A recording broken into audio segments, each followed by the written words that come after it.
I watched my old man here in the later stages of his life, and it's demeaning what's happened. It's dehumanizing. It's a borderline disaster. If you don't know the story, I'll quickly tell it. Fell again. I mean, he's been in and out of the hospital since I was 13, right? Had a bad fall at 13, broke just about every bone in his body, and was in and out of hospitals for the longest time. Anyway, now at the end of his life, his body's sort of given out in some cases, but he fell, broke his hand, still was independent before falling. Independent to the point where he's getting around, driving, all that stuff, living on his own.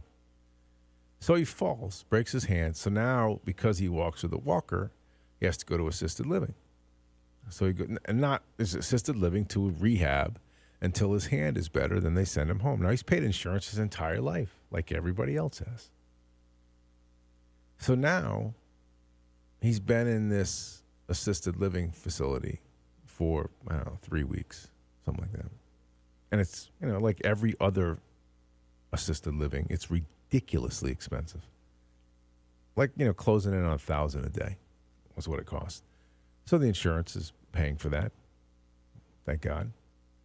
And then on Thursday of last week or Friday of last week, I get a call that says the insurance is no longer going to pay for it. Now he's making, there's a whole bunch of criteria that you have to fall into.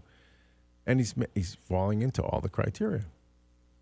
Right? He's getting a little bit better every day, blah, blah, blah. He can't go home. He was independent prior to the fall. Can't go home because he can't dress himself. Can't go to the bathroom. Can't take a shower by himself. None of that stuff because he has a broken hand and walks with a walker. Can't do it.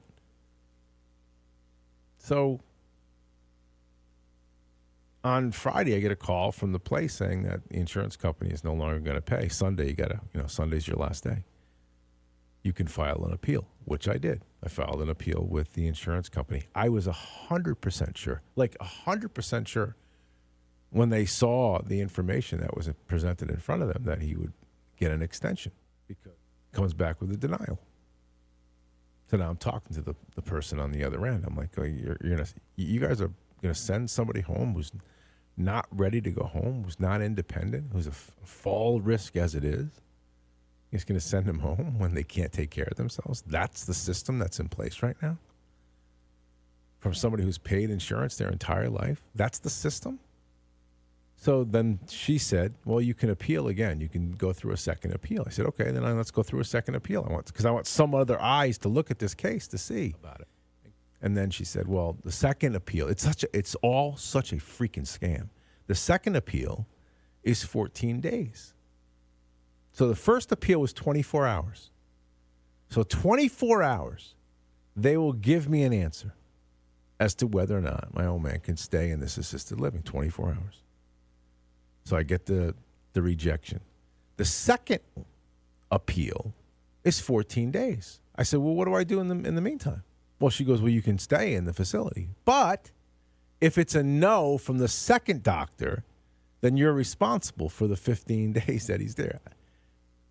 So I'm responsible for the $15,000.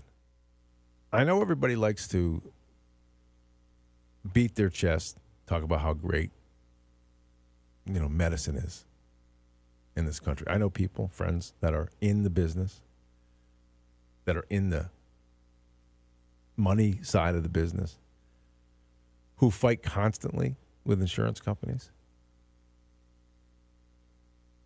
And I know this is a conversation we've had before about, an entire section of the American economy is run through the insurance companies. The more I think about it, the more this is just one of the biggest, giant, most over-bloated scams in the history of this country.